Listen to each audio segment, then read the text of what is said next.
In the year 2019, it was estimated that there were over 2.5 billion people who played video games worldwide. Hello everyone.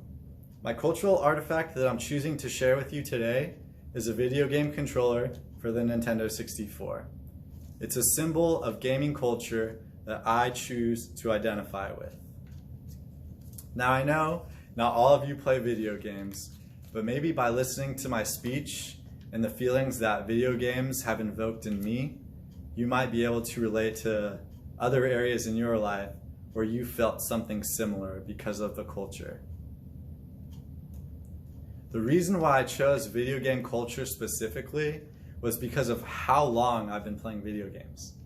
I've been playing them for well over 20 years, either by myself or in the company of others. Each setting has given me a completely different experience, and I've taken away many things each time I played.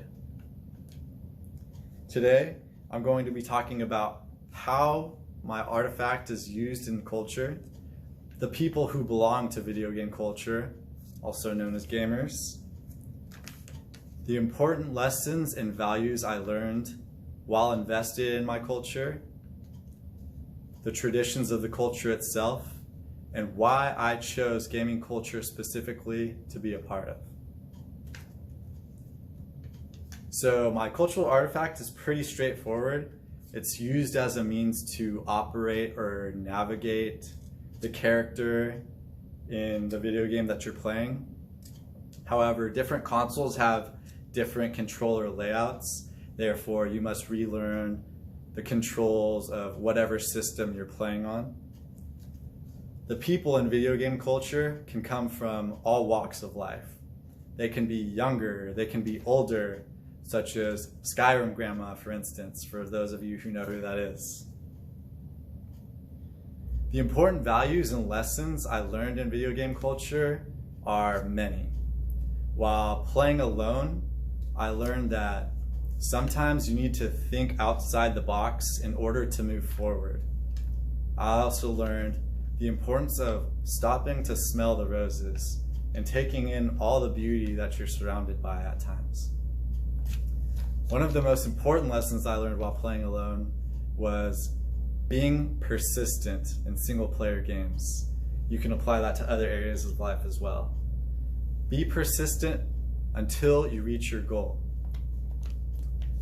While playing with others, I learned about a competitive spirit that I had that I didn't know was a thing until I played video games. Thank you, Mario Party. I also learned the fundamentals of teamwork and how important they were.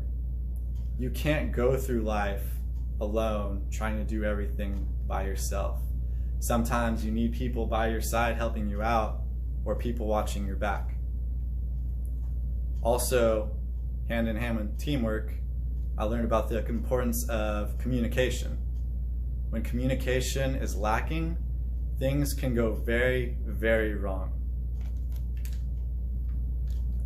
The traditions in this culture are kind of few. They're more similar to traditions in the sports world, such as for computer gamers specifically, before a match, players will type out GLHF, which means good luck, have fun. And after a match, players will type out GG. These are the kinds of courtesies or traditions that players do a lot of the time. Other than that, there aren't really many traditions, other than the occasional trash talking, friendly, of course. I chose gaming culture specifically to identify with because of the major impact it's had on my life. I've had countless experiences that mean a lot to me, and I wouldn't trade them for that extra 30 minutes of sleep or going to get food or things like that. They mean that much to me, and I cherish them. And I bring them up with friends all the time. They are 99% of my memories. I was also more of an introvert growing up. I really didn't care to talk to other kids my age. I was really, really shy. So video games were a comfortable place for me. It was a safe haven, sort of. I could be myself and go at my own pace, and that was something I really, really liked about them. I can truthfully say that I'm happy to be a part of video game culture for all that I've experienced. And hopefully my speech has allowed you to really listen and hear just how much video games can impact the lives of people. Hopefully you found something yourself that is similar to my experience with video games. Thank you all for listening.